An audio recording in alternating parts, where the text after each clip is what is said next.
Hello दोस्तों, स्वागत है आपका आपके चैनल एग्ज़ाम राही में। और जैसा कि हम पिछले अपने वीडियोस में या अभी तक की क्लास में भारत के इतिहास को जानने के स्रोतों का अध्ययन कर रहे हैं, जिसमें हम साहित्यिक स्रोत की इस वक्त जानकारी ले रहे हैं। इसमें हम लोगों ने वेद को पढ़ना शुरू किया था, जिसमें हमने ऋग्वेद पढ़ लिया, यजुर्वेद पढ़ लिया और आज हम सामवेद को पढ़ेंगे। सामवेद से संबंधित जितनी भी जानकारियां हैं वो आपको इस वीडियो में मिल जाएंगी। इसमें ऐसा भी कोई पॉइंट नहीं होगा जो आपके एग्ज़ाम से रिलेटेड ना हो या इसके बाद आपको कहीं और से सामवेद के बारे में अपने एग्ज़ाम के लिए पढ़ने की आवश्यकता हो। आपसे निवेदन है कि आप इस चैनल को सब्सक्राइब करें, शेयर करें और ज़्यादा से ज़्यादा लाइक और कमेंट करें। तो चलिए इसको हम लोग शुरू करते हैं। तो यहाँ पे हम देखेंगे सामवेद के बारे में। तो साम का जो शाब्दिक अर्थ होता है वो गायन होता है या गीत होता है। इसी को गायन भी कहते हैं या गीत भी कहते हैं। ज़्यादातर आपको गायन शब्द ही मिलता है, लेकिन जो साम का शाब्दिक अर्थ है वो गीत भी होता है। ये आप यहाँ पे याद रखिए। और जो सामवेद है इसे ही भारतीय संगीत का जनक माना जाता है। आज हमारे सामने जो संगीत जिस भी महानतम उत्कृष्टता के शिखर पे खड़ी है, वहाँ पे अगर बात करें तो उस संगीत का जो जनक है वो सामवेद ही है। आगे हम इसी सामवेद के बारे में देखेंगे। जो सामवेद है वो ऋग्वेद का अभिन्न अंग है। अभिन्न अंग इसलिए कहा जाता है, इसका कारण है, सामवेद को ऋग्वेद का अभिन्न अंग कहने का जो कारण है वो ये है कि सामवेद में जो सूक्तियाँ लिखी गई हैं या इसमें जो ज़्यादातर मंत्रों का उच्चारण है, मंत्र लिखे गए हैं, वो लगभग ऋग्वेद से लिए गए हैं। इसीलिए इनको ऋग्वेद का अभिन्न अंग कहा जाता है। और इसी सामवेद में ही कृष्ण ने स्वयं को वेदों में सामवेद कहा है। अर्थात अगर भगवान कृष्ण के बारे में हमें जानकारी प्राप्त होती है तो सामवेद से प्राप्त होती है या कृष्ण स्वयं को सामवेद कहते हैं। आगे हम लोग देखेंगे सामवेद के बारे में और सारी चीज़ें। तो उसमें हम लोग देखेंगे कि यज्ञों के अवसर पर जो गाए जाने वाले मंत्र है उनका इसमें संकलन मिलता है। ये जो सामवेद है इसमें यज्ञों के अवसर पर गाए जाने वाले जो मंत्र हैं, उच्चारण हैं, श्लोक हैं, उनके यहाँ पे हमको चर्चा मिलती है। आगे जिन ऋचाओं को या मंत्रों को ऋषियों द्वारा गाया जाता था उन्हें हम लोग समायेति योति कहते थे। जो मंत्र गाए जाते हैं, या यूँ कह लीजिए, इसको इस तरह से समझिए, जो मंत्र गा करके लोगों के सामने रखे जाते हैं, लोगों को समझाए जाते हैं, उनको सामयोत कहा जाता है। ये आप शब्द याद रखिए, इनको सामयोत कहा जाता है। और जो इसके पाठक करता है, जो सामयोत को या सामवेद को पढ़ते हैं, उनको हम लोग उद्गाता, सामग या उद्रात्री कहते हैं। आप ज़्यादातर आपके एग्जाम में उद्गाता पूछा गया है या उद्रात पूछा गया है। सामग अभी तक लगभग नहीं देखने में आया कि इसको कहीं पूछा गया हो। तो आप फिर भी इसको याद रखिए कि पाठककर्ता जो इसके हैं उनको उद्गाता, सामग या उद्दात्री कहा जाता है। इसमें जो लगभग 1800 सूक्त हैं, आप ध्यान रखिए, इसमें लगभग 1800 सूक्त हैं, जिसमें से जो अधिकांशतः ऋग्वेद से लिए गए हैं। अभी आपने पीछे देखा कि इसको सामवेद को ऋग्वेद का अभिन्न अंग कहा गया था। हमने आपको बताया था, अभी एक्सप्लेन किया कि इसी कारण से कहा गया क्योंकि इसके ज़्यादातर जो मंत्र हैं वो ऋग्वेद से लिए गए हैं, इसलिए इनको ऋग्वेद का अभिन्न अंग कहा जाता है। आगे हम लोग देखेंगे सामवेद की जो शाखाएं हैं, सामवेद की कितनी शाखाएं हैं। तो यहाँ पे हम देखते हैं सामवेद की 3 शाखाएं हैं, जिसमें हमारा जो पहली शाखा है उसको हम कौथुम कहते हैं, दूसरी शाखा को राणायनीय कहते हैं और तीसरी शाखा को जमनीय या तलवकार कहते हैं। तीसरी शाखा जो जमनीय या इसी को तलवकार कहते हैं, ये याद रखिए, इसका 2 नाम है। पहला जो हमारा था कौथुम था, दूसरा राणायनी था और तीसरा जमनीय था। ये आप याद रखिए, ऋग्वेद की शाखाएं ये पूछी जाती हैं। आगे हम लोग देखेंगे ब्राह्मण ग्रंथ के बारे में, अर्थात सामवेद का जो ब्राह्मण ग्रंथ है, या यूँ कहे कि सामवेद की जो गद्य रचना की गई है, जो गद्य रचना है उसी को ही ब्राह्मण कहा जाता है, ब्राह्मण ग्रंथ कहा जाता है। तो ऋग्वेद का जो गद्य रचना है वो हम 3 प्रकार से पाते हैं, जिसमें हम पहला जो हमारा है वो पंचविश ब्राह्मण है। पंचविश ब्राह्मण को ही तांड ब्राह्मण भी कहा जाता है। इसके दो नाम आप देखेंगे, कहीं आपसे पंचविश के नाम से पूछा जाएगा, कहीं पे तांड ब्राह्मण के नाम से पूछा जाएगा। तो आपको ये याद रखना है, इसका जो दूसरा ब्राह्मण है वो षड्विंश ब्राह्मण है, या इसी को हम अद्भुत ब्राह्मण भी कहते हैं। आप इसको भी याद रखिए, षड्विंश ब्राह्मण और अद्भुत ब्राह्मण दोनों एक हैं।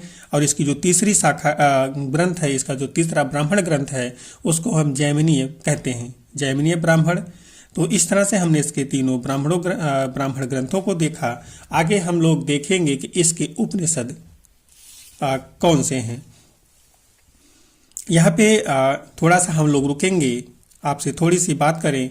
जो हम सामवेद पढ़ रहे हैं, इसके पहले हमने यजुर्वेद पढ़ा, जो ऋग्वेद पढ़ा, और आगे जो भी स्रोत पढ़ा हमने अभी तक, तो आप ध्यान रखिए कि हम जितना भी इस क्लास में कर रहे हैं, हमारे एग्जाम में इससे ज़्यादा नहीं पूछा जाता। इन्हीं पॉइंट से आपके पूरे एग्जाम कवर हो जाते हैं। यहाँ तक कि फैक्ट के लेवल पे आप किसी भी एग्जाम को इसी नोट्स से कवर कर सकते हैं, वो चाहे नेट जेआरएफ हो, यूपीएससी हो या पीसीएस हो, आप इसी नोट्स से कवर करेंगे। इसके अलावा आपको और पढ़ने की जरूरत नहीं है। वो इसलिए पढ़ने की आवश्यकता नहीं क्योंकि इसको कई बुक्स से कंपाइल करके बनाया गया है। और अगर आपको इतना याद रहता है तो कहीं ना कहीं अगर इससे बाहर भी कोई क्वेश्चन पूछ ही लिया जाता है, चलिए एग्जामिनर है, पता नहीं कौन सी बुक उठा ले, उसको क्या नई चीज़ मिल जाए, पूछ भी लिया जाता है, तो भी आप इन्हीं पॉइंट्स के माध्यम से उसको एलिमिनेट कर ले जाएंगे और आपका जो उत्तर है वो सही निकल जाएगा। इसलिए आप थोड़ा पढ़िए, लेकिन उसको बार बार पढ़िए। आप थोड़े में कंफ्यूज मत रहिए, तो आप जब बड़े में जाएंगे या आपसे उसके बियॉन्ड जानकारी पूछ ली जाएगी तो भी आपको दिक्कत नहीं होगा, आप अपना उत्तर निकाल ले जाएंगे। कभी भी सब कुछ पढ़ करके एग्जाम नहीं निकाला जा सकता, आपको छोड़ना पड़ेगा, कुछ ना कुछ छोड़ना पड़ेगा। तो मैं आपसे ये गुजारिश करूंगा कि आप अगर इस क्लास को देख रहे हैं तो जो इस क्लास में और इस चैनल पे हिस्ट्री से संबंधित वीडियो दी जा रही हैं, इसके अलावा और आप कहीं भी कुछ भी इतिहास में मत पढ़िए, क्योंकि इतने में ही आपके लिए पर्याप्त जानकारी उपलब्ध होगी। तो चलिए, आशा है कि आप हमारी बात को समझ रहे होंगे। आप कई लोगों कई टॉपर्स से इस बात को जरूर सुने होंगे, 10 किताब को एक बार पढ़ा जाए उससे बेटर है कि एक किताब को 10 बार पढ़ लिया जाए। इससे चीज़ें अपने आप क्लियर होती हैं और अपने आप ही चीज़ें एक दूसरे से कनेक्ट होती हैं। तो इसलिए आप ध्यान रखिए, थोड़ा ही पढ़िए लेकिन उसको बार बार पढ़िए कि उसमें से अगर क्वेश्चन आता है तो आपका गलत नहीं होना चाहिए। आगे हम इसके उपनिषद की बात करते हैं। तो हमारा जो इसका पहला उपनिषद है, इसका एक ही उपनिषद भी पाया जाता है, वो छांदोग्य उपनिषद है। छांदोग्य उपनिषद के बारे में हम अगर कुछ इन्फॉर्मेशन लें तो ये सबसे प्राचीन उपनिषद है। यह क्वेश्चन पूछा जा चुका है कि सबसे प्राचीन उपनिषद कौन सा है, तो छांदोग्य उपनिषद है और यह सामवेद का उपनिषद है। इसमें हम लोग देखेंगे जो छांदोग्य उपनिषद है, इसमें विवाह गीतों का सर्वप्रथम हम लोगों को उल्लेख प्राप्त होता है। जो विवाह के अवसर पर गीत गाए जाते हैं, उन गीतों का जो हमें उल्लेख है वो सर्वप्रथम छांदोग्य उपनिषद में प्राप्त होता है। और साथ ही इसी में ही हम लोगों को अहिंसा का सर्वप्रथम उल्लेख प्राप्त होता है। छांदोग्य उपनिषद में ही आप महात्मा गांधी के बारे में जानते होंगे, अहिंसा को किस तरह से वो मानते थे, अहिंसा के पुजारी थे। उस अहिंसा की ही बात करें तो छांदोग्य उपनिषद में हमें इसका सर्वप्रथम उल्लेख प्राप्त होता है। आगे हम देखेंगे सत्यकाम जाबाला एवं जाबाल की जो कहानी है, इसका वर्णन हमें इसी छांदोग्य उपनिषद में मिलता है। ये क्वेश्चन आपसे पूछा जा चुका है, सत्यकाम जाबाल और जाबाला की कहानी हमें कहाँ वर्णित मिलती है, तो ये हमें छांदोग्य उपनिषद में मिलती है और यह सामवेद का उपनिषद है। आगे हम देखेंगे देवकी पुत्र या देवकी नंदन कृष्ण का प्रथम उल्लेख हमें यहाँ पे मिलता है। लेकिन यहाँ पे आप एक पॉइंट याद रखिए, भगवान कृष्ण का जो नाम है वो यहाँ पे नहीं मिलता, वो ऋग्वेद में मिलता है। यहाँ पे देवकी पुत्र या देवकी नंदन कृष्ण का नाम मिलता है। जब आपसे भगवान कृष्ण पूछा जाएगा तो आपको ऋग्वेद बताना होगा, लेकिन जब देवकी पुत्र या देवकी नंदन कृष्ण की बात होगी, जब उसके आगे देवकी पुत्र या देवकी नंदन लगा होगा, तो वहाँ पे आपका आंसर छांदोग्य उपनिषद होगा।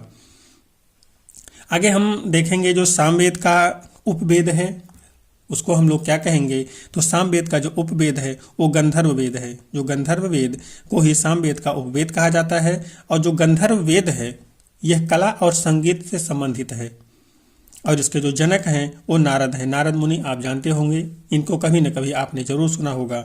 बातों को इधर उधर करने वाले इन्हीं नारद मुनि ने ही गंधर्व वेद की रचना की थी।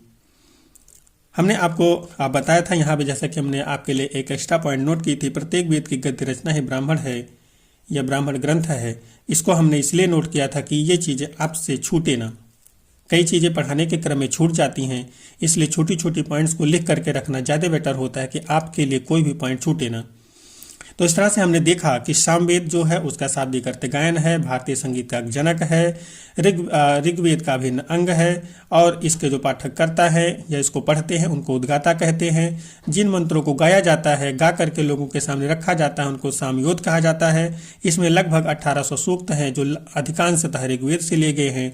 इनकी जो शाखाएं हैं वो 3 हैं, कौतुम, राडायनीय और जमनीय। इसके जो ब्राह्मण हैं वो भी 3 है, पंचवेश, षण्डवेश और जैमिनीय। जो उपनिषद है वो हमारा छंदोग उपनिषद है, जो सबसे प्राचीन है। विवाह गीत में गाए जाने वाले गीतों का उल्लेख इसमें सर्वप्रथम है। अहिंसा का सर्वप्रथम इसमें उल्लेख है। देवकी नंदन कृष्ण का इसमें उल्लेख है। और इसका जो उपवेद है वो गंधर्व वेद है, जो कि कला एवं संगीत से संबंधित है। तो इस तरह से हमने यहाँ पे सामवेद के बारे में पढ़ा।